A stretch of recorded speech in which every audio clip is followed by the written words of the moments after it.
إن الحمد لله نحمده ونستعينه ونستغفره ونؤمن به ونتوكل عليه ونعوذ بالله من شرور أنفسنا ومن سيئات أعمالنا من يهده الله فلا مضل له ومن يضلل فلا هادي له ونشهد أن لا إله إلا الله ونشهد أن محمدا عبده ورسوله أما بعد.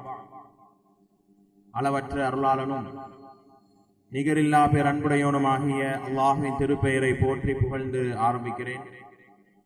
அல்லாஹ்வினுடைய அருளும் கிருபையும் நபிகள் நாயகம் ஸல்லல்லாஹு அலைஹி வஸல்லம் அவர்கள் மீதும் அவர்களின் குடும்பத்தார்கள், சஹாபாக்கள் என இங்கு குழும்பி இருக்கக்கூடிய நமது அனைத்து மக்கள் மீதும் என்றென்றும் உண்டாகட்டுமாக. அன்பிற்கினிய சகோதர சகோதரிகளே, நண்பர்களே, அல்லாஹுடைய மாபெரும் கிருபையினால் மக்கள் எல்லோரும் பரபரப்பாக இயங்குகிற இந்த நேரத்தில் அல்லது ஓய்வுக்காக பல இடங்களில் இருக்கக்கூடிய மக்களும் உண்டு. ஆனால் உலகத்திலேயே அல்லாஹுடைய அருளும் பரக்கத்தும் இறங்குகிற இடம் பள்ளிவாசலும் அவனை நினைவு கூறக்கூடிய இடம்தான். அப்படியான இடத்தில் சில நேரங்கள் நம்ம இங்கே அமர்ந்து அல்லாஹ்வை குறித்து பேசுகிற நல்லதொரு வாய்ப்பை நமக்கு அல்லாஹ் இங்கே தந்திருக்கிறான். அல்ஹம்துலில்லாஹ்.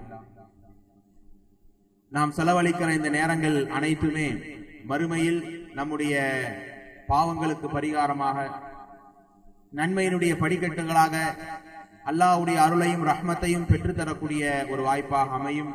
காரணம், நாம் செய்யக்கூடிய ஒவ்வொரு அமலையும் அல்லாஹ் மெருகேற்றி அதனாலேயே சொர்க்கத்தை நமக்கு பலப்படுத்துகிறான். அன்பிற்கினியவர்களே, இன்றைய தலைப்பாக மிக முக்கியமான ஒரு தலைப்பு இது. ஏன்னு சொன்னா, மார்க்க நிகழ்ச்சிகள்ல, வகுப்புகள்ல நம்ம கலந்துக்கும் போது பேசுறவங்களுக்கும் கேட்கிறவங்களுக்கும் ஒரு ஈமானிய பூஸ்டா இருக்கணும். பெரிய அளவுக்கு மனதில் அல்லாஹுடைய அச்சமும் தாக்கமும் ஏற்பட வேண்டும். அந்த மாதிரியான ஒரு தலைப்பு தான் எனது இறுதி முடிவு. எனது இறுதி முடிவு என்று சொன்னால் பலர்கள் யோசிக்கலாம், என்னடா முடிவு என்றால், எனது முடிவு என்ன விளக்கத்தை இது கூறுகிறது என்று நம்ம யோசிக்கலாம்.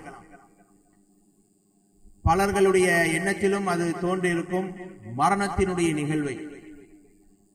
மரணத்தினுடைய அந்த கடைசி நொடியில் நான் இருக்கும்போது அல்லாஹுவால் நேசிக்கப்பட்ட, அல்லாஹுவால் பொருந்திக் கொள்ளப்பட்ட அடியானாக நான் இருக்கிறேனா என்பதை உணர்த்தக்கூடியதாக அந்த ஒரு தலைப்பு. இந்த தலைப்பு உடனே நீங்க மௌத்த பத்தியும் சக்கராத்த பத்தியும் நீங்க அந்த ஜானர்ல யோசிக்க வேண்டாம்.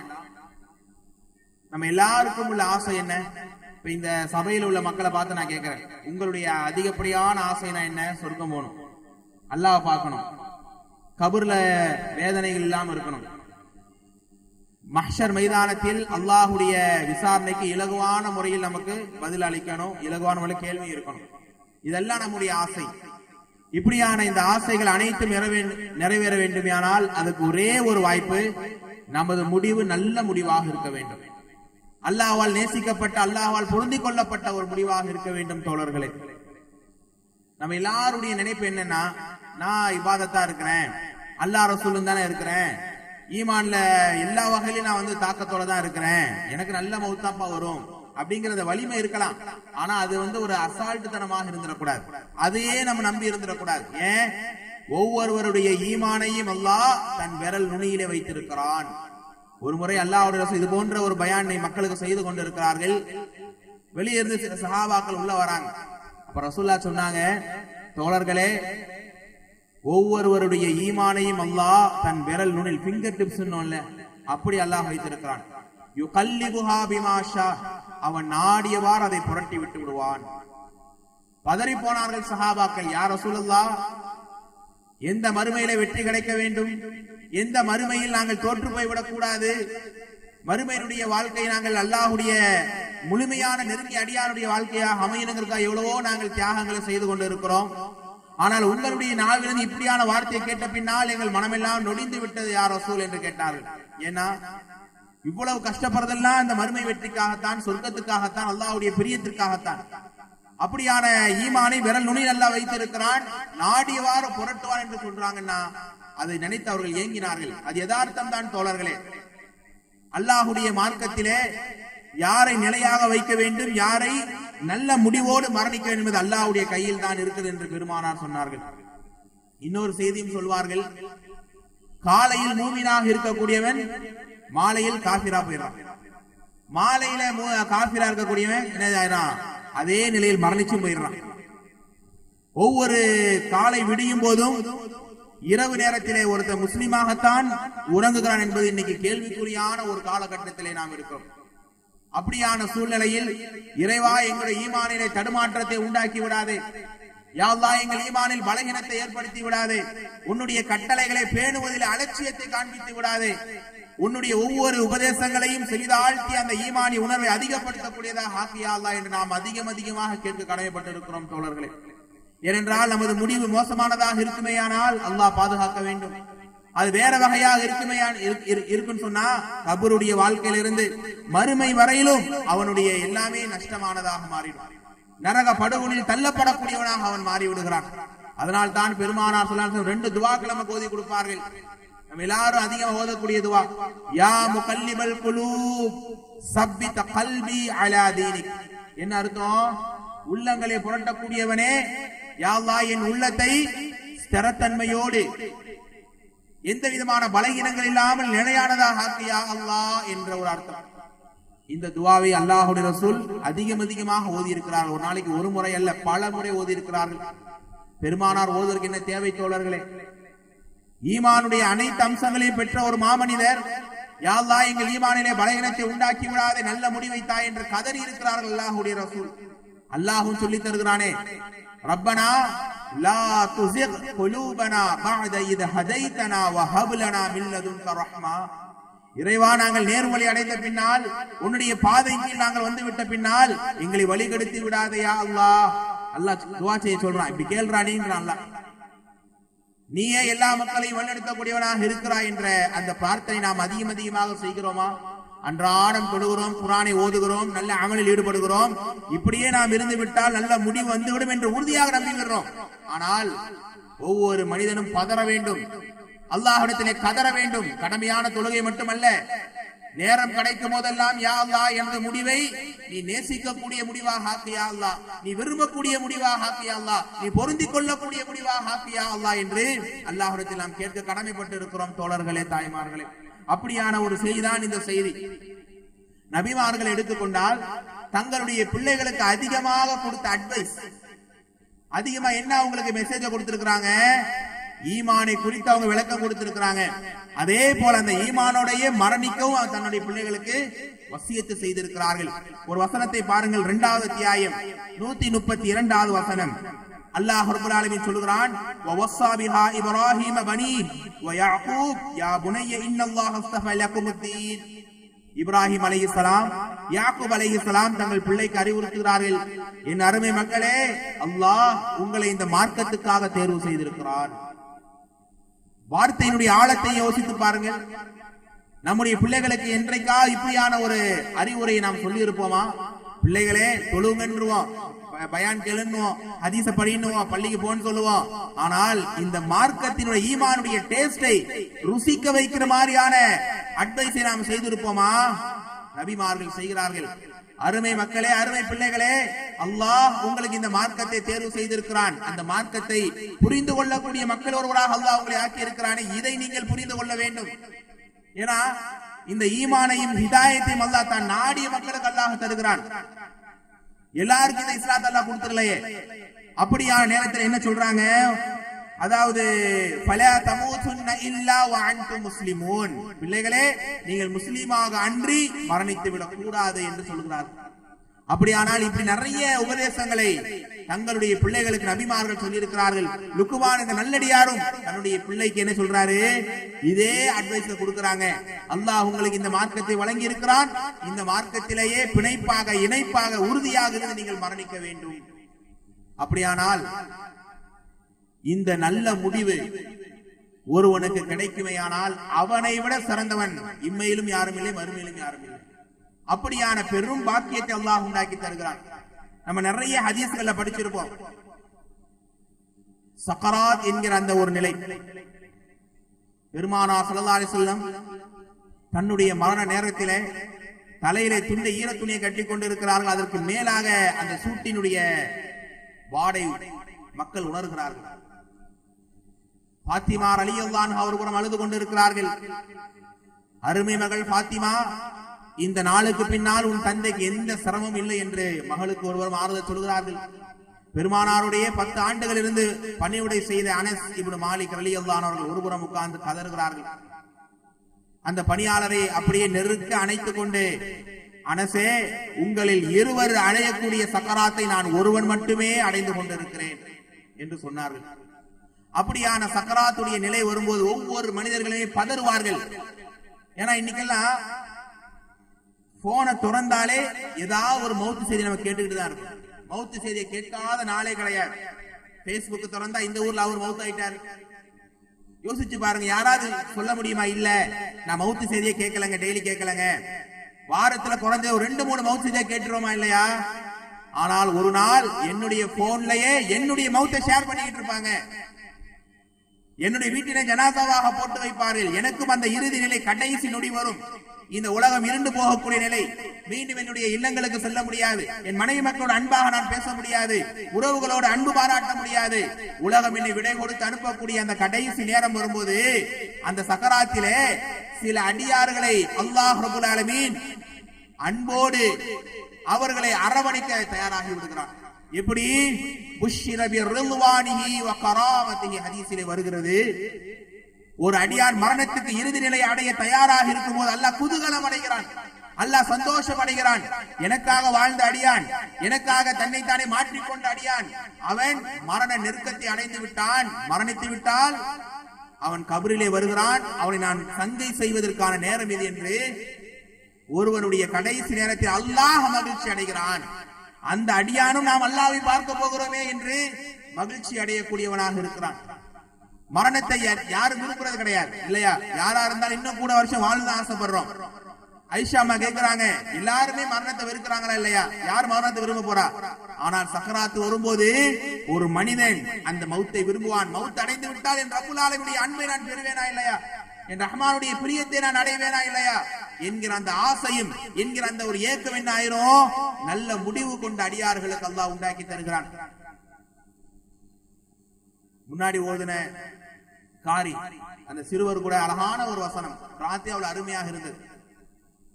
ஒவ்வொரு மனிதர்களுக்கும் சக்கராத்தின் நிலை ஏற்படுகிறது. உயிர் தொண்டை குழியை அடைந்து கெண்டைக்கால்கள் பின்னிக் கொள்கிற நேரம் எல்லோருக்கும் வருமா இல்லையா? அப்படியான நேரத்திலே சங்கடங்கள் இல்லாமல், இக்கட்டுகள் இல்லாமல், பிரச்சனைகள் இல்லாமல் அல்லாஹ் எங்களுடைய உயிரை பறிக்க வேண்டும் அப்படிங்கிற அந்த ஒரு எண்ணம் நம்முடைய உள்ளத்திலே ஒவ்வொரு நாளும் ஒலித்துக் கொண்டே இருக்க வேண்டும் தோழர்களே. அதுதான் ஒவ்வொரு மனிதனும் அடையக்கூடிய அந்த இறுதி நிலை. நல்ல முடிவுன்னு சொன்னா அதை எப்படி நம்ம விளங்கிக் கொள்ள முடியும்? பெருமானார் சொன்னார்கள் ஸல்லல்லாஹு அலைஹி வஸல்லம், இதா அராதல்லாஹு பிஅப்தின் கைரா, ஒரு அடியானுக்கு அல்லாஹ் நல்ல முடிவை நாடிவிட்டால், நல்ல மௌத்தை அல்லாஹ் நாடிவிட்டால், இஸ்தஅமல்ஹு, என்ன செய்வானா? அமல் செய்ய அல்லாஹ் வைப்பான். அமல் செய்ய வைக்கிறதுனா அடுத்த ஒரு சான்ஸ், வாய்ப்பு கிடைக்கும் போது இபாதத்துகள் அமல்கள்ல உள்ள அந்த ருசி இருக்கு இல்லையா? எந்த அளவுக்கு நம்ம அமல்ல முன்னேறணுங்கிற ஒரு தலைப்பு நம்ம பேசலாம் இன்ஷா அல்லாஹ். ஏன்னா இதுக்குள்ள கொண்டு வந்தா தலைப்பு மாறிடும். அல்லாஹ் என்ன செய்வான்? அமல் செய்யக்கூடிய ஆர்வத்தை உண்டாக்குவான். அமல்னா இப்போ வாழ்ற காலத்திலயா? கிடையாது, அப்பவும் செய்ய வைப்பான். சஹாபாக்கள் கேக்குறாங்க, கைஃப யஸ்தஅமலு யா ரசூலல்லாஹ், எப்போ அந்த அமல் செய்யக்கூடிய ஒரு இன்ட்ரெஸ்ட் அல்லாஹ் கொடுப்பான்? ரசூலுல்லாஹ் சொல்றாங்க ஸல்லல்லாஹு அலைஹி வஸல்லம், யுவஃபிகுஹு பிஅமலின் சாலிஹின் கப்லல் மௌத், எப்படி மரணம் நெருங்கும் போது அல்லாஹ் அவனுக்கு ஒரு தௌஃபீக்கை தருகிறான் அமல் செய்யக்கூடிய வாய்ப்பாக. அமல் செஞ்சுக்கிட்டு இருக்கும் போதே மரணம். இப்படி அல்லாஹ் என்ன செய்வான்? அவன் நேசிக்கக்கூடிய அடியாருக்கு மரணம் நெருங்கிறதுக்கு முன்னால அமல் செஞ்சுக்கிட்டு இருக்கும் போது ரூஹை பிடிங்கிடுவான், அல்லது அமல் செய்த சூட்டோடு அல்லாஹ் ரூஹை பிடிங்கிடுவான். நேற்றுக்கு நம்ம நண்பர் சொல்றாரு, அவருடைய பள்ளியில முஅத்தினா இருந்தவரு வாங்க சொல்லிக்கிட்டு இருக்கும் போதே ரூஹு பிரிஞ்சிருச்சான். சொல்லி முடிக்கல, அதுக்குள்ள ரூஹு பிரிஞ்சிருச்சு. சொல்ல ஆரம்பிச்சாரு, பாதியில ரூஹு போயிருச்சு. எத்தனை பேரை கேள்விப்படுறோமா இல்லையா? சுப்ஹானல்லாஹ். இஹ்ராமுடைய ஆடையில இருக்கும்போது உம்ரால ஹஜ்ஜில இறந்து போறாங்க. நம்ம நிறைய பேரை கேள்விப்படுறோம், சஜிதாவில இருந்து ருக்குவுல இருக்கும்போது மரணித்து விடுறாங்க. தொழுகைக்காக ஒழு செய்து கொண்டிருக்கும் போது அப்படியே நெஞ்சு பிடிச்சு உட்கார்ந்துடுறாரு. அதே மாதிரி அல்லாஹ்விடத்தில் கதறி மன்றாடி, இறைவா உன்னை விட்டாலே வேற நாதி எங்களுக்கு இல்லை, நீதான் எங்களை படைத்து ரட்சிக்க கூடியவன் என்று பிரார்த்தனை செய்து கொண்டிருக்கும் போதே அப்படியே நம்முடைய உயிர் பிரிந்தால் இப்படி அல்லாஹ் என்ன செய்வான்? மரணம் நெருக்கத்திலே அவர்களுக்கு நல்ல அமல் செய்வதற்கான தௌஃபீக்கை அல்லாஹ் தருவான். இதுதான் நல்ல முடிவினுடைய யதார்த்த நிலை தோழர்களே, தாய்மார்களே. அப்படியான ஒரு தௌஃபீக்குக்காக, அப்படியான நல்ல முடிவுக்காக நாம் அல்லாஹ்விடம் கதற வேண்டாமா? மன்னரை வெற்றியை தாயா அல்லாஹ், மறுமை விசாரணை லேசாக்கே அல்லாஹ் எல்லாம் கேட்கிறோம். அதற்கு முன்னாடி என்ன கேட்கணும்? யா அல்லாஹ், நீ மௌத்தை உறுதி செய்து விட்டாய், நான் படைப்பதற்கு முன்னாலே என்னுடைய எல்லாத்தையும் தீர்மானித்து விட்டாய். நான் மரணிக்கும் போது சில அடியார்களை பார்த்து நீ கண்ணியப்படுத்துவாயே, நீ மெச்சிக்கொள்வாயே, சந்தோஷப்படுவாயே. அந்த அடியார்கள் ஒருவராக என்னை ஆக்கியா அல்லாஹ், என் தாய் தந்தை ஆக்கியா அல்லாஹ், என் பிள்ளை ஆக்கியா அல்லாஹ் என்று நம்முடைய தேட்டமும் துவாக்களுமாக இருக்க வேண்டும் அன்பர்களே. அப்படியா நிலையாக நாம் பார்க்கிறோம். இன்னும் சொல்ல போனால் அல்லாஹ்வுடைய ரசூல் ஸல்லல்லாஹு அலைஹி வஸல்லம் அவர்கள் ஒவ்வொரு நாளும் என்ன செய்வாங்க? தன்னுடைய மரணத்தை நினைக்காத நாள் இல்லை. ஒரு ஹதீஸ் உண்டு, அக்ஸிரு திக்ர ஹாதிமுல் லத்தாத் அல் மௌத். நம்முடைய நெருங்கிய மக்களுடைய மரணத்தை நம்ம பார்க்கிறோம், ஜனாசாவை அடக்கம் பண்றோம். ஒரு 2-3 நாளைக்கு அதனுடைய தாக்கம் இருந்து நம்மளுடைய மனசை போட்டு ஒரு மாதிரி வரும். அதுக்கப்புறம் கேஷுவலா நம்முடைய லைஃப் பார்த்து போய்கிட்டே இருக்கும்.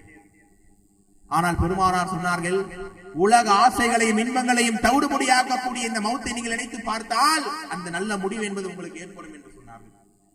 ஆனால் சிலர்கள் இருப்பார்கள், எப்படி மௌத்தை நினைக்க மாட்டா, நல்ல முடிவோ கெட்ட முடிவோ அது அப்ப வரும்போது பார்த்துக்கலாம்ப்பா, இப்ப நம்ம லைஃப் என்ஜாய் பண்ணுவோம். தொழுகை இருக்காது, ஈமான் இருக்காது, இஸ்லாமிய நெறிமுறைகள் இருக்காது. இப்படியானவர்களுக்கு அல்லாஹ் கேவலமான, இழிவான, மோசமான ஒரு முடிவை தான் அல்லாஹ் ரப்பல் ஆலமீன் தருகிறான். எப்படி? சூரா ஹூத் 11வது அத்தியாயத்தின் 15வது ஆயத்தை படித்து பாருங்கள் தோழர்களே. மன் கான யுரீதுல் ஹயாத்தத் துன்யா வ ஸீனதஹா, யார் இந்த உலக பிரியத்தையும் உலக இன்பத்தை மட்டுமே விரும்புகிறார்களோ அல்லாஹ் சொல்கிறான், நுவஃபி இலைஹிம் அமாலஹும் ஃபீஹா வ ஹும் ஃபீஹா லா யுபகஸூன். அவன் கேட்டதை ஆசைப்பட்டு நம்ம இந்த பூமியில கொடுத்துருவோம், ஆனால் மறுமையினுடைய வாழ்வில் அவனுக்கு எந்த நன்மையை நாம் ஏற்படுத்த மாட்டோம். அவனுடைய முடிவு மோசமானதாக, இழிவானதாக இருக்கும் என்று அல்லாஹ் ரப்பல் ஆலமீன் எச்சரிக்கக்கூடிய வசனம் இந்த வசனம். அப்படியானால் தோழர்களை, இந்த தலைப்புடைய முன்னரையில் நான் சொல்ல வருவது என்ன? எல்லோருக்கும் மரணம் உண்டு. அந்த மரணம் அல்லாஹ்வால் பொருந்திக் கொள்ளப்பட்டதாக இருக்க வேண்டும். அந்த இறுதி நிலையை நான் அடையும் போது, எனது முடிவை நான் அடையும் போது அல்லாஹ் என்னை நேசித்து என் அடியானை வா என்று என்னை அரவணைக்கக்கூடிய மௌத்தாக இருக்க வேண்டும். அமல் செய்து மரணிக்கக்கூடிய ஒரு மௌத்தாக இருக்க வேண்டும். அல்லாஹ்விடத்தில் அழுது கதறி மன்றாடி கொண்டிருக்கும் போது உள்ள ஒரு மௌத்தாக இருக்க வேண்டும். அப்படியான மௌத்துக்கு நாம் டெய்லி ஆசைப்பட்டு பிரார்த்தனை செய்யக்கூடியவர்களாக நாம் இருக்க வேண்டும் அன்பர்களே. அன்றைக்கு வாழ்ந்த சஹாபாக்களுடைய வரலாறுகளை புரட்டி பார்க்கும் போது சுப்ஹானல்லாஹ், எப்படியான ஒரு அர்ப்பணிப்பு, எப்படியான ஒரு நிலை. ஒவ்வொரு நாளும் அவர்கள் மௌத்துக்கு தயாராக இருந்தார்கள். நம்ம இன்னைக்கு மௌத்தை கேட்டாலே உள்ள கதறு, அதாவது மனசு பதறுது, உள்ளத்துல ஒரு நடுக்கம் ஏற்படுது. ஆனா அன்றைக்கு வாழ்ந்த சஹாபாக்கள் மரணத்தை விரும்பி தேடி போனார்களா இல்லையா? போர்க்களத்துக்கு பேரை கொடுங்கன்னா யாராவது பின்னாடி போய் ஒளிஞ்சாங்களா? நான் நின்றாங்களா? இல்ல, எதுக்காக? நல்ல முடிவு கிடைக்கணும் எங்களுக்கு. எந்த முடிவு இருந்தால் அல்லாஹ் சொர்க்கத்தை தருவானோ, எந்த முடிவு இருந்தால் நரகத்தை விட்டு பாதுகாப்பானோ, எந்த முடிவு இருந்தால் அல்லாஹ் ரப்பல் ஆலமீன் மறுமையில கண்ணியப்படுத்துவானோ, அந்த முடிவை அந்த சஹாபாக்கள் எதிர்பார்த்தார்கள். அதிலே ஒரு சஹாபியினுடைய வரலாறை நான் இங்கு பதிவு செய்ய ஆசைப்படுகிறேன். ஹபீப் இப்னு ஸைத் ரலியல்லாஹு அன்ஹு, கேள்விப்பட்டிருக்கீங்களா சஹாபியை பத்தி? ஹபீப் இப்னு ஸைத் இவர் ஒரு இளமையான சஹாபி, இளம் தோழர். அந்த நேரத்தில் யமன் நாட்டுல முசைலமா என்கிற ஒரு பொய்யன் தன்னை ரசூல் வாதிச்சிட்டு இருக்கான். எல்லா மக்களையும் கூப்பிட்டு, நானும் ரசூல், எனக்கு வகை இறங்குது, முகமது பின்னாடி போவாதீங்க, இப்படியான ஒரு தவறான பிரச்சாரம் பண்ணிக்கிட்டு இருக்கான். அவனுடைய ஆட்டம் ஓவரா இருக்கு. ரசூல்லா ஒரு மஷராவை போட்டு, உங்கள்ல இருந்து ஒரு தூதுவர் போய் அந்த யமன் நாட்டுல முசைலமாவை கொஞ்சம் கண்டிச்சுட்டு வரணும், யார் ரெடின்னு கேக்குறாங்க. இது எப்படியான ஒரு சூழ்நிலை? அங்க போனா அவங்க கிட்ட மாட்டி ஒருவேளை அதிகபட்சமா உயிர் போகக்கூடிய நிலை தான் இருக்கு. இன்னும் யார் போனாலும் இஸ்லாத்தை, அதாவது அவனை ஏத்துக்க சொல்லுவான், இல்லைன்னா கொன்றுவான். அப்படியான ஒருத்தன்ட்ட நீங்க போய் உண்மை நிலையை நீங்க விவரிக்கணும்னு சொல்லும் போது எல்லாரும் பின்வாங்குவாங்களா இல்லையா? எல்லாரும் தயங்குவாங்களா இல்லையா? ஆனால் சஹாபாக்கள் யாரும் தயங்கல. உங்க பேரை கொடுங்கன்னா உடனே கையை தூக்குறாரு ஹபீப் இப்னு ஸைத் ரலியல்லாஹு அன்ஹு. யா ரசூலுல்லாஹ், எனக்கு அந்த வாய்ப்பை தந்தால் உலகத்தில் அந்த நிலையை விட எனக்கு சந்தோஷமான நிலையே கிடையாது. என்னுடைய பெயரை நீங்கள் சொல்லி நீங்க போயிட்டு வாப்பான்னு சொன்னா இந்த நாள் என் வாழ்வில் சந்தோஷமான நாள். யா ரசூலுல்லாஹ், நல்ல முடிவை எதிர்பார்த்தவனாக நான் இருக்கிறேன், எனக்கு அந்த வாய்ப்பை தாருங்க கேட்கும்போது ரசூலுல்லாஹ் ஸல்லல்லாஹு அலைஹி வஸல்லம் அந்த வாய்ப்பை அவர் கொடுக்குறாங்க. எனக்கும் உங்களுக்கும் அந்த ஆசைலாம் இருந்து வாய்ப்பு வாங்கிட்டோம்னா வீட்டுக்கு இவ்வளவு கஷ்டமா சேடா போகும். அதிகபட்சமா உயிர் போற நிலை தானங்க இருக்குது. ஆனா இவர் துள்ளி குதித்து கொண்டு வீட்டுக்கு போறார். சந்தோஷம் தாங்கல இவருக்கு. அவங்களுடைய தாயார் உம்மா அம்மாரா அவங்ககிட்ட போய் சொல்றாங்க, தாயே, இத்துணை நாளாக எந்த முடிவை நான் எதிர்பார்த்தேனோ, நல்ல முடிவுக்காக அல்லாட்ட நான் கதறினேனே, அந்த ஒரு வாய்ப்பை நான் இதோ பெற்றுவிட்டேன் தாயே என்று தாயிடத்தில் சொல்கிறார்கள். தாயும் வருத்தப்பட்டாங்களா? மகனுடைய நிலை இப்படி இதுதான், அதாவது அங்க போனா ஒரு உயிர் போயிருமேன்னு சொல்லி பயந்தாங்களா? அல்லாஹ்வை உடனடியாக அந்த தாய் புகழ்கிறார்கள். நீ ஆசைப்படுகிற முடிவு உனக்கு கிடைக்கும் மகனே, கிளம்பி போ என்று மகனை ஆர்வப்படுத்துகிறார்கள். குளிச்சுட்டு புத்தாடைகளை அணிந்து நறுமணங்களை பூசிட்டு தாயிடத்தில் பிரார்த்தனை வாங்கிக் கொண்டு அவர் செல்கிறார். யமனுடைய எல்லைக்கு சென்ற பின்னால் முசைலமாவுடைய ஆட்கள் அவரை பிடித்துக் கொண்டு போறாங்க. முசைலமா கேட்கிறான், மன் அன்த, நீ யாருன்னு கேட்கிறான். ஹபீப் இப்னு ஸைத் சொல்றாங்க, ஆனா ரசூல் இல்லா, பெருமானாருடைய உண்மையான தூதருடைய தூதனாக நான் இங்க வந்திருக்கிறேன். நீ மக்கள்கிட்ட அழிச்சாட்டியம் பண்ணிக்கிட்டு இருக்க முசைலமா, உன்னுடைய ஆட்டத்தை நீ ஒடுக்கிக்க, இது தொடர்ந்தால் உன்னுடைய உயிர் போகும் சொல்லும் போது முசைலமா ஏளனமாக சிரிக்கிறான்.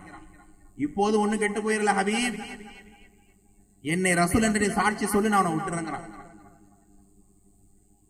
அவன் சொல்லும் போது அந்த வார்த்தையை கேட்க கூட கூடாதுங்கிறதுக்காக ஹபீப் ரலியல்லாஹு அன்ஹு காதை மூடுறாங்க ஒரு பக்கம். அவ்வளவு திமிரான்னு சொல்லி அந்த கையை அப்படியே தோளோட வச்சு வெட்டுறான். மீண்டும் அத்தஷ்ஹது அன்னி ரசூலுல்லாஹ், நான் ரசூலுல்லாஹ்னு சொல்லுங்கறான் இரண்டாவது முறை. மீண்டும் இந்த கையினால காதை மூடுறார், இந்த கையை வெட்டுறான். ரெண்டு கை இல்ல உடம்புல. மூன்றாவது முறையாக ரசூல் என்று சொல்லும் போது அவருடைய ரெண்டு ஷோல்டரையும் உயர்த்த முயற்சிக்கிறாரு. ஆனா ரத்தம் வடியுது, அவரால் முடியல. கடைசியில ஹபீப் சொல்கிறார் ரலியல்லாஹு அன்ஹு, முசைலமா, என்னை பல கூறுகளாக நீ வெட்டி வீசினாலும் என் ஈமானை சிதைக்க முடியாது, ஒரு கால் நான் நபியாக ஏற்றுக்கொள்ள மாட்டேன் என்று சொல்லும் போது வெறி கொண்ட முசைலமா, அப்படியா என்று ஹபீப் ரலியல்லாஹு அன்ஹு அவர்களை வெட்டி வீழ்த்த போகிறான். அந்த கடைசி நிமிடத்தில் இருக்கிறார், உயிர் பிரிய போகிறது. அந்த நேரத்தில் ஒரு மனுஷன் எவ்வளவு பதறுவாங்க, எவ்வளவு கவலையில இருப்பாங்க. ஆனால் இந்த தோழரோ அல்லாஹ்விடத்திலே மகிழ்ச்சியை வெளிப்படுத்துகிறார். இறைவா, எந்த முடிவை நான் உன்னிடம் எதிர்பார்த்தேனோ அந்த முடிவை நான் இதோ என் கண்ணால் பார்த்து கொண்டிருக்கிறேன் ரப்பே, என் ஆசை நிறைவேற்றிய உனக்கே எல்லா புகழும் என்று சொல்லிக் கொண்டிருக்கும் போதே அவருடைய மேனியிலே வாழ்க்கை வீசப்பட்டு பல கூறுகளாக ஆக்கப்பட்டு அவர் கொல்லப்படுறார். என நபின்னு ஏத்துக்காதவருடைய கதி இதுதான் அப்படின்னு காமிக்கிறதுக்காக அவருடைய ஜனாசாவை பொட்டலமாக மடித்து ஊருக்கு அனுப்புறான். நம்முடைய பிள்ளைகள் எங்கேயாவது கீழே விழுந்து எழுந்து வந்துச்சுன்னா, கை கால் சிராச்சுன்னா பார்த்து துடி துடிச்சிடும். ஏதாவது ஆக்சிடென்ட்ல கை காலில் ஏதாவது அடிபட்டுருச்சுன்னா பதறிடும். ஆனால் தன்னுடைய மகனுடைய ஜனாசாவை பார்த்த உம்மு அம்மாரா ரலியல்லாஹு அவர்கள் எப்படி, அவர் தாய் எப்படி அழுகணும், எவ்வளவு ஃபீல், அவனுடைய கஷ்டத்தை வெளிப்படுத்தணும். ஆனா அந்த ஜனாசாவை பார்க்கிற தாய் புன்முறுவல் பொறுக்கிறார்கள், அழுகவில்லை, ஆர்ப்பாட்டம் செய்யவில்லை. மனதிலே அல்லாஹ்வை புகழ்ந்து முகத்துல ஒரு ஸ்மைல்னஸ் வெளிப்படுத்துறாங்க. அருகில் இருக்கக்கூடிய அந்த தோழிகள் கேட்கிறார்கள், உங்களுடைய மகனுடைய இந்த நிலையை பார்த்து எப்படி உங்களால் சிரிக்க முடிகிறது, எப்படி புன்முறுவல் பூர்க்க முடிகிறது? அப்போது உம்மு அம்மாரா ரலியல்லாஹு அன்ஹா சொன்னார்கள், அந்த முசைலமாவிற்கு பயந்து, அந்த முசைலமாவை ரசூலுல்லாஹ் என்று சொல்லி என் மகன் உயிரோடு வந்திருந்தால் நான் அழுதிருப்பேன். அவனை நிராகரித்து அவனை வெறுத்து உண்மையான முஹம்மது ஸல்லல்லாஹு அலைஹி வஸல்லம் ரசூலாக மொழிந்ததனால் அல்லவா என் மகன் உயிரை நீத்திருக்கிறான். என் மகன் எந்த நல்ல முடிவை எதிர்பார்த்தானோ, இறுதி முடிவை எதிர்பார்த்தானோ அதை அல்லவா அல்லாஹ் தந்திருக்கிறான். இதோ இப்போது என்னுடைய மகன் சொர்க்கத்தில் அல்லவா இருப்பான். அந்த ஆனந்த குறிப்பால் நான் சிரிக்க கூடாதா என்று அந்த தாய் கேட்கும் போது அந்த சபையே கண்ணீர் வெள்ளத்திலே மிதந்தது. அன்பர்களே, இப்படி ஒவ்வொரு இளம் சஹாபாக்கள் உட்பட அனைத்து மக்களுமே, கண்ணில்லாத அப்துல்லா பின் மக்துமா இருக்கட்டும், இன்னும் காலில்லாத எத்தனையோ சஹாபாக்களாக இருக்கட்டும், நல்ல முடிவை எதிர்பார்த்தார்கள். அதற்காக வாழ்ந்தும் காட்டி அந்த முடிவை அடையும் செய்தார்கள். அப்படிதான் அல்லாஹ் ரப்பல் ஆலமீன் சொல்கிறான், என் அடியான் எப்படி என்னை அணுக விரும்புகிறானோ அதுபோன்று நானும் அவனை அடைய விரும்புகிறேன். என் மீது அன்பு கொண்டவனாக அவன் என்னை நெருங்கினால் நானும் அன்பு கொண்டு வருகிறேன். என் மீது வெறுத்தவனாக வந்தால் நான் அவனை வெறுப்பேன் என்று அல்லாஹ் ரப்பல் ஆலமீன் சொல்கிறான். இந்த ஒரு நாட்டம், இந்த ஒரு ஈமானிய தாக்கத்தினுடைய இறுதி முடிவில் அமைந்தால் நம்மை காட்டிலும் சிறந்த அடியார்கள் யாரும் இல்லை அன்பர்களே. அப்படியான ஒரு வாய்ப்பை அல்லாஹ் ரப்பல் ஆலமீன் தருகிறான். ஆனால் இன்னும் சொல்ல போனால் நம்ம நினைக்கலாம், அல்லாஹ் நமக்கு ஈமானை ஹிதாயத்தை கொடுத்துட்டான் அல்ஹம்துலில்லாஹ்னு சொல்லி. ஆனா ரசூலுல்லாஹ் கூட இருந்த அபூ லஹபுக்கு அல்லாஹ் ஈமானை நல்ல முடிவை கொடுத்தான். அல்லாஹ் நல்ல முடிவா அது இல்ல. அபூ லஹப், அபூ ஜஹல் ரசூலுல்லாஹ்வுடைய உறவுகள், இவங்களுக்கு கூட நல்ல முடிவே கிடையாது. காரணம், அல்லாஹ் ஈமானை மட்டும் கொடுத்துட்டா கண்டிப்பா சக்சஸ்ன்றது கிடையாது அன்பர்களே. அதை தாண்டி நம்முடைய லைஃப் எப்படி இருக்கு, நம்முடைய கடைசி நிலை. ரசூலுல்லாஹ் சொல்லுவாங்க, இன்னமல் அமால் பில் ஹவாத்திம். என்ன அர்த்தம்? கடைசி பொசிஷன் வச்சுதான் நல்ல நிலையா வெற்றியா தோல்வியாங்க எல்லாம் முடிவு செய்யலாம். ஒரு சம்பவத்தை பாருங்க, இது ஒரு நீல நெடிய ஹதீஸ், டைம் இல்ல நான் ஷார்ட்டா சொல்றேன். புகாரில 3617வது செய்தி 3617 இந்த நம்பர்ல எடுத்து பாருங்க. கான ரஜுலுன் நஸ்ரானியன், ஒரு மனிதர் கிறிஸ்துவராக இருந்தவர் இஸ்லாமிய மார்க்கத்தின் பக்கம் ஈர்க்கப்பட்டு என்ன பண்றாரு, கொள்கை ஏத்துக்கிறார். கிறிஸ்டியனா இருந்தவர் இஸ்லாத்தை ஏத்துக்கிறார். எப்படியான தோழரா மாறினாரு? கரஅல் பக்ரா வ ஆல இம்ரான், அவ்வப்போது பக்ராவையும் ஆல இம்ரான் ஓதிக்கிட்டே இருப்பாராம். எவ்வளவு பேர் நன்மை!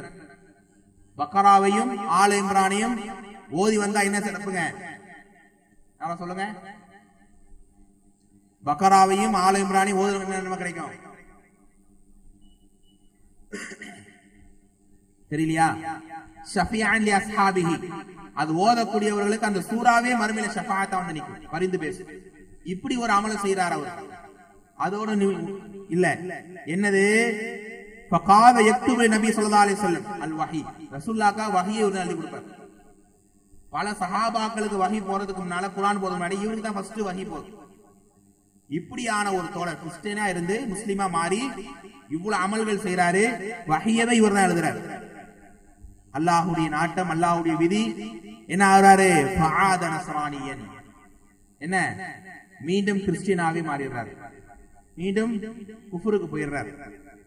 போயிட்டு அவர் வேலையை பார்த்து சும்மா உட்கார்ந்தாரா? என்ன சொன்னாரு? ஃபகான யகூலு மா யத்ரி முஹம்மத் இல்லா மா கதப்து லஹு, அவர் சொல்ல ஆரம்பிச்சாரு, முஹம்மதுக்கு ஒண்ணுமே தெரியாது, இத்தனை நாளா நான் என்ன அவருக்கு எழுதி கொடுத்தேனோ அதை தான் படிச்சு காமிச்சாரு, உங்கள்ட்ட காமிச்சாரு. இப்படியான அவதூறு பேச ஆரம்பிச்சுட்டார் அந்த கிறிஸ்டியனா இருந்தவர். அல்லாஹ் ரப்பல் ஆலமீன் ஃபஅமாத்தஹுல்லாஹ், அவருக்கு மௌத்த கொடுக்குறான். மக்கள் ஃபதஃபனு, அவரை தஃபன் பண்ணி கஃபன் பண்ணி அவர் அடக்கம் பண்றாங்க. ஃபஸ்பஹ, காலை விடிந்து பார்த்தால் வகத் லஃபலத்துல் அர்து, என்னதுங்க? பூமி அவரை துப்பிருது. அதாவது பூமியை விட்டு உள்ள இருந்தவர் வெளில வந்து கிடக்கிறார், பூமியை வந்து வெளில கொண்டு தள்ளிருது. மக்கள் பேசிக்கிறாங்க, ஹாதா ஃபஅல் முஹம்மதின் வ அஸ்ஹாபு, இது முஹம்மதுடைய தோழர்கள் தான் இப்படி பண்ணிருக்காங்க. இஸ்லாத்தை விட்டு வெளில வந்தார்ல, அதனால கோவத்தை இப்படி பண்ணிட்டாங்கன்ன உடனே ரெண்டாவது நாள் இன்னும் ஆழமா தோண்டி அடக்கம் பண்றாங்க. அடுத்த நாள் காலையில் பார்த்தால் ஃபலஃபலத்துல் அர்து, பூமி அவரை துப்பி விடுகிறது. மூணாவது நாள் இன்னும் ஆழமாக தோண்டி அடக்கம் செய்யறாங்க. மூணாவது நாள் காலையிலும் அடுத்த நாள் காலையிலும் ஃபலஃபலத்துல் அர்து, பூமி அவரை துப்பி விடுகிறது. மக்கள் விளங்கி கொண்டார்கள், ஃபஅலிமு அன்னஹு லைஸ மினன் நாஸ், இது மக்களுடைய வேலை அல்ல, இறைவனுடைய வேலை. இனி ஒரு அடக்கம் செய்ய முடியாது என்று அப்படியே விட்டு அந்த ஜனாசாவை பூமிக்கு மேலேயே போடப்பட்ட ஒரு நிலை நாம் ஹதீஸிலே படிக்கிறோம். புகாரில் வரக்கூடிய ஒரு ஹதீஸ்.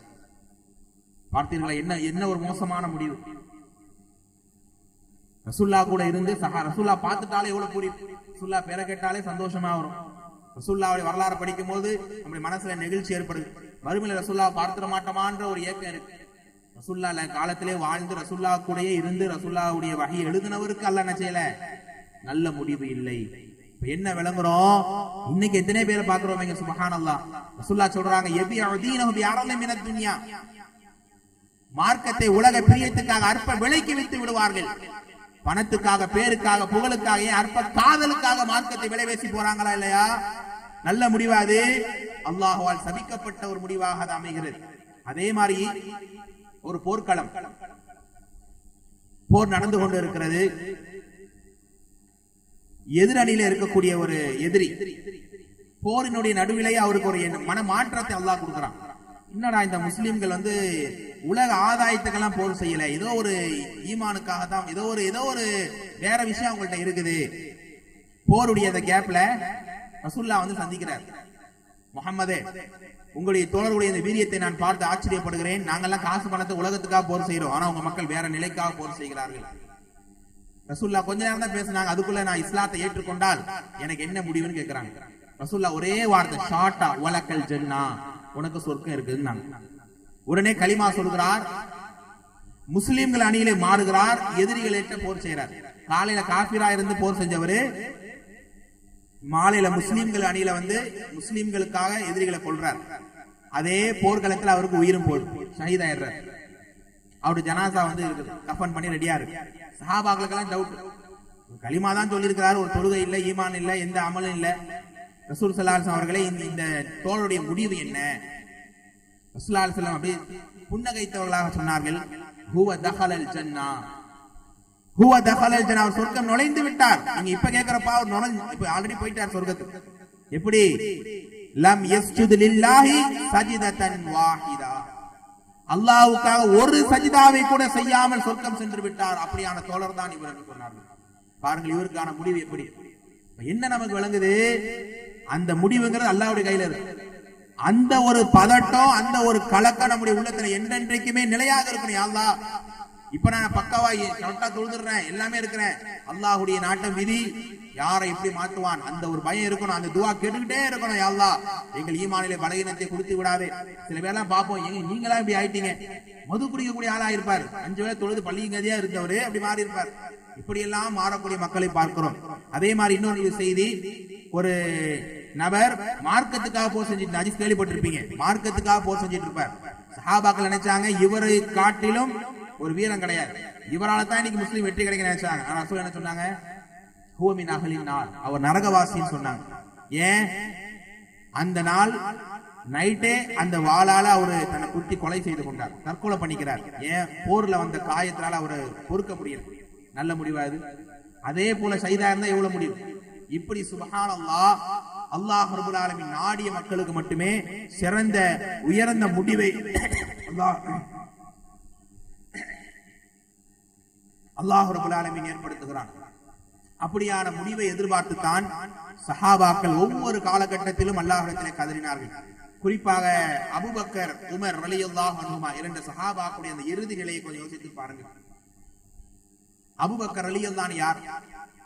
தன் மரண நேரத்திலே ரசூலுல்லாஹ் சொன்னாங்க, தோழர்களே, உங்கள் எல்லோருடைய உதவிக்கு நான் கைமாறு செய்து விட்டேன், அபூபக்கருடைய உதவிக்கு என்னால் கைமாறு செய்ய முடியாது, அவருடைய உதவிக்கு அல்லாஹ் கைமாறு செய்வான் என்று சொன்னார்கள். அப்படியான அபூபக்கர் அவர்கள் மரண படுக்கையில் இருக்கிறார்கள், அழுகுறாங்க. பிள்ளைகளை பார்த்து சொல்கிறார்கள், மக்களே, நான் சக்கராத்திலே இருக்கிறேன், என் முடிவை எதிர்பார்த்து கொண்டு இருக்கிறேன். அவர் ஆட்சி காலம் இருந்தது 2 மாசம் கொஞ்சம். அதுல அவருக்கு பைத்துல் மால்ல இருந்து சின்ன ஒரு அமௌண்ட் கொடுத்தாங்க. வேணான்னு சொல்லியும் அவருக்கு கொடுத்தாங்க. அது அவருக்கு ஹலால் தான். இருந்தாலும் அவர் மரண நேரத்தில் அவர் மனசை போட்டு புழுங்குறார். என்னென்ன, இந்த அமௌண்டை நான் கையில வைத்திருக்கும் போது என் உயிர் பிரிந்தால் அது என்னுடைய மோசமான முடிவாக இருக்குமோ நான் என்று பயப்படுகிறேன்.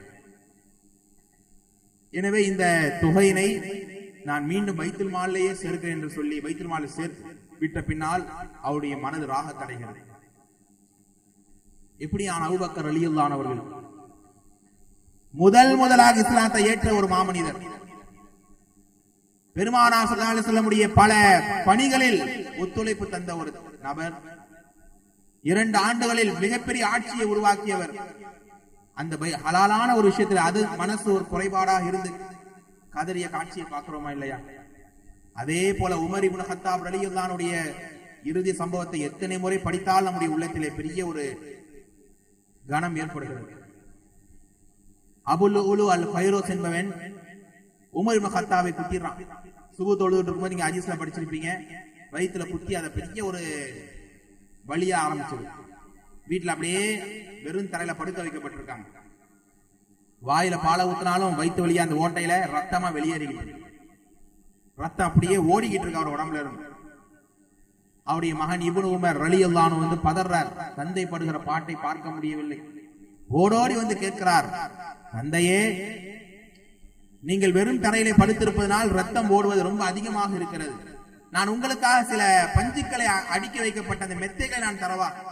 பாப்பா கொஞ்சம் சாஞ்சி நீங்க படுங்க, அந்த ரத்தம் போறது கொஞ்சம் நிக்குமா இல்லையா? அப்போது ஹலீஃபா உமர் இப்னு கத்தாப் சொல்கிறார் ரலியல்லாஹு அன்ஹு, மகனே வேண்டாம், எனது கடைசி நொடிகளை நான் எண்ணிக்கொண்டிருக்கிறேன்.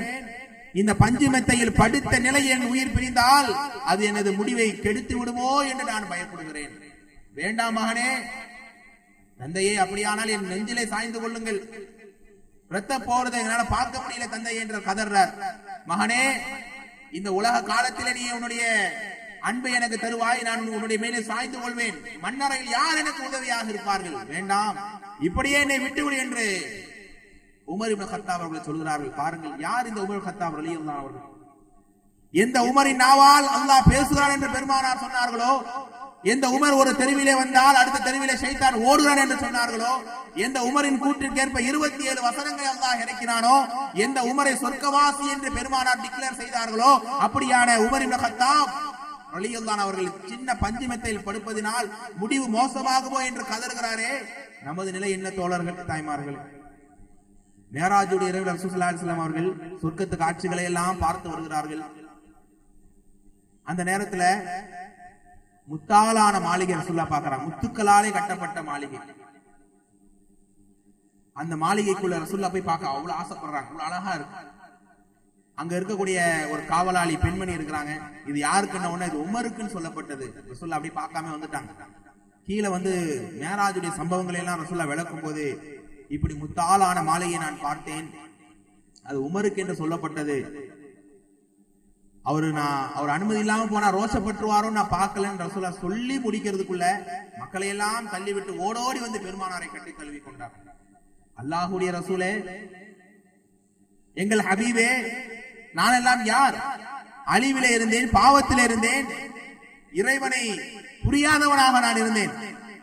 உங்கள் மூலமாக அல்லவா எங்களுக்கு அல்லாஹ் ஈமானையும் ஹிதாயத்தையும் தௌஹீதையும் தந்தான். எனக்கு அப்படியான ஒரு மாளிகை கிடைக்கும் என்று சொன்னால் அல்லாஹ்வுடைய நாட்டத்தினால் உங்களுடைய ஒரு வழிகாட்டுதல் தானே யா ரசூலுல்லாஹ். நீங்கள் போய் பார்ப்பதனாலயா நான் ரோஷப்பட போகிறேன் என்று பெருமானாருடைய கையை பிடித்துக் கொண்டு கதறுகிறார் உமர் இப்னு கத்தாப் ரலியல்லாஹு அவர்கள். அப்படியான தோழர் தான் மரண நெருக்கத்திலே ஒரு பஞ்சிலே படுக்க வைப்பதனால் முடிவு மோசமாகுமோ என்று கதறுகிறார். இப்படியான சஹாபாக்களை நாம் எங்கே பார்ப்போம்? இப்படியான ஒரு ஈமானிய உணர்வை தன் மரண நேரத்தில் வெளிப்படுத்தி நல்ல முடிவை அடைந்த மக்கள் இவர்கள் எல்லாம். அல்லாஹ் நாடாத மக்களுக்கு, அல்லாஹ் வெறுத்த மக்களுக்கு மோசமான முடிவை தருவதை நாம் என்ன செய்யறோம்? பல சம்பவங்கள் மூலமாக பார்க்கிறோம் நண்பர்களே. இறுதியாக சில நல்ல முடிவு, நல்ல மௌத்தினுடைய சில அடையாளங்கள் ரசூலுல்லாஹ் சொல்லி கொடுத்திருக்கிறாங்க ஸல்லல்லாஹு அலைஹி வஸல்லம். அது என்னன்னு யாருக்கா தெரியுமா? நல்ல முடிவு ஒரு கிடைச்சிருக்குப்பா அப்படிங்கிற மாதிரி ஏதாவது சிம்டம்ஸ், களிமா சொல்லக்கூடியவரா அல்லாஹ் மௌத்தாக்குவாங்க. ரெண்டாவது சொல்லுங்க,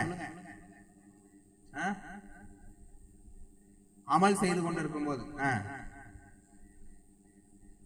முதலாவது விஷயம், அந்த சக்கராத் என்ற நிலை வரும்போது இருக்கா, யாரா இருந்தாலும் மனுஷன் முதல்ல பதற ஆரம்பிச்சிருவான், பயம் வந்துடும். ஒருத்தன் வெளிநாட்டுக்கு போறான்னா எல்லாரும் நினைச்சுவாங்க, நைட்டு ஃபுல்லா வீட்டுல இருப்பாங்க, பேக் பண்ணி கொடுப்பாங்க, ஏர்போர்ட்டுக்குள்ள வெளில இருந்தே வழிகாட்டி போயிட்டே இருப்பாங்க. உள்ள போய் அவன் தான் இமிகிரேஷன் பண்ணணும், எல்லா லக்கேஜ் பார்க்கணும், அது புதியவனா இருந்தா ரொம்ப தயங்குவான். அந்த மாதிரி ஒரு எக்ஸாம்பிளுக்கு சொல்றேன், சக்கராத் என்று ஒரு நிலை வரும்போது யாரா இருந்தாலும், நம்முடைய பின்னி பிணைந்த மனைவியா இருந்தாலும் கூட விலகிடுவாங்க. அந்த கடைசி நிலை, பெரிய இபாதத்தாலியா இருக்கட்டும், அந்த மரணம் இருக்கும்போது அவன் கடைசி நிலையை அடையும் போது தயங்குவான். அப்போது அல்லாஹ் ஏற்படுத்துகிற ஒரு அடையாளம் என்ன தெரியுமா? மரணிப்பவனுக்கு மட்டுமே தெரிகிற அடையாளம். 41வது அத்தியாயம் 30வது வசனம், இன்னல்லதீன காலு ரப்புனல்லாஹ் சும்ம இஸ்தகாமு, அல்லாஹ் தான் எங்கள் ரப்பு என்று சொல்லி யார் உறுதியாக இருந்தார்களோ அவர்களுக்கு மலக்குகள் இறங்குவார்கள். எப்ப இறங்குவாங்க? மரண நேரத்தில் இறங்குவாங்க. அல்லா தஹாஃபு வலா தஹஸனு, அடியானே நீ கவலைப்பட வேண்டிய தேவையில்லை. எதுக்குப்பா நீ பதற? உனக்கு அல்லாஹ் நிச்சயமாக வாக்களிக்கப்பட்ட சொர்க்கத்தை கொடுத்துட்டான் என்று சொல்லி, அப்படி சொல்லும் போது மனுஷன் பதறுவானா? நல்ல மௌத், ஆஹா அல்ஹம்துலில்லாஹ், அது போதும், ரிலாக்ஸா நான் ரெடியா இருக்க, வாவான்றோம். அப்படியான ஒரு மலக்கு நினைச்சுவாங்க, மரணத்தினுடைய பயத்தை நீக்கி நமக்கு ஒரு செழிப்பை உண்டாக்குவாங்க. இது ஒரு வகையான அடையாளம். அடுத்து நீங்க எல்லாம் சொன்ன மாதிரி மன்கான ஆஹிரு கலாமிஹி லா இலாஹா இல்லல்லாஹ், யாருடைய கடைசி வார்த்தை லா இலாஹா இல்ல என்று அமையுமோ தஹலல் ஜன்னா, அது நல்ல மௌத்தினுடைய அடையாளம். அது ரசூலுல்லாஹ் சொன்னாங்க, உங்களை இறந்து போகக்கூடியவங்களுக்கு அவங்களா சொல்லணும், இல்ல நீங்க சொல்லி கொடுங்கன்னாங்க. சும்மா அது வந்துடாதுங்க. நான் டெய்லி தஸ்பீஹ் பண்றேன், கலிமா சொல்றேன், மௌத்துல அது வரணுமானா அல்லாஹ் நாடினா தான் அப்பவும் வரும். கபூர்ல அல்லான்னு சொல்றதுக்கு வாய் வரணும், அல்லாஹ் நாடணும். அப்படியான நம்ம நிறைய பேர் கேட்கிறோம், எங்க வாப்பா மௌத்தார் முன்னாடி 2 நாள் மணியே களிமா சொல்ல ஆரம்பிச்சிட்டாரு. பல பேர் இருப்பாங்க, நான் சொல்லி கொடுத்தாலும் வாய் வராது மாதிரி போயிடும். அந்த நேரத்துல களிமா சொல்லக்கூடிய உச்சரிப்பு இருக்கு பாருங்க, அது ஒரு நல்ல மௌத்தினுடைய அடையாளம். அதே மாதிரி ரசூல் ஸல்லல்லாஹு அலைஹி வஸல்லம் 3வது அடையாளமா என்ன சொல்லுவாங்கன்னா, புரைதா என்கிற சஹாபி, இந்த புரைதாங்கிற சஹாபியுடைய சகோதரன் கடுமையான நோய்வாய்ப்பட்டு மௌத்துக்கு போராடிக்கிட்டு இருக்காரு. இந்த புரைதாங்கிற சஹாபி போய் பாக்குறாங்க ரலியல்லாஹு அன்ஹு. பார்த்தா நெத்தியெல்லாம் வேர்த்து அப்படியே ஒரு மாதிரி நடுங்கிக்கிட்டு இருக்காரு அவருடைய சகோதரர். இவர் பயந்து போய், யாராவது பயப்படுவாங்கல்ல, ரசூலுல்லாஹ்ட்ட போய் சொல்றாங்க, யார் ரசூலுல்லாஹ், என்னுடைய உறவுக்காரன் சகோதரன் மௌத்துக்கு நெருங்கிக்கிட்டு இருக்கான், கடுமையான நோயில இருக்கிறான், அவனுடைய நெத்தியெல்லாம் வேர்த்து இருக்கு யார் ரசூலுல்லாஹ், இது எப்படி நான் எடுத்துக்க? அப்ப ரசூலுல்லாஹ் சொன்னாங்க, அதாவது அல் முஃமின் யமூது பிஅரகில் ஜபீன், ஒரு மூமின் நெற்றி வியர்வையோடு தான் மரணிப்பான், இது நல்ல மௌத்தினுடைய அடையாளமாக எடுத்துக்கொள் புரைதா என்று சொன்னார்கள். இப்படி ஒரு அடையாளம் உண்டு. அதே போல மாமின் முஸ்லிமின் யமூத் யௌமுல் ஜும்ஆ, எந்த ஒரு முஸ்லிம் வெள்ளிக்கிழமை மரணிப்பானோ இல்லா வகஅஹுல்லாஹு ஃபித்னத்தல் கபர், கபருடைய அதாபை விட்டு அல்லாஹ் லேசாக்கி விடுகிறான். இது நிறைய பலகீனங்கள் நீங்க கேள்விப்பட்டிருப்பீங்க. இப்ப ஒரு ரஜப் 27 மேராஜ்னு கொண்டாடினாங்க, ஷாபான் ஷபே பராத்னு கொண்டாடுவாங்க.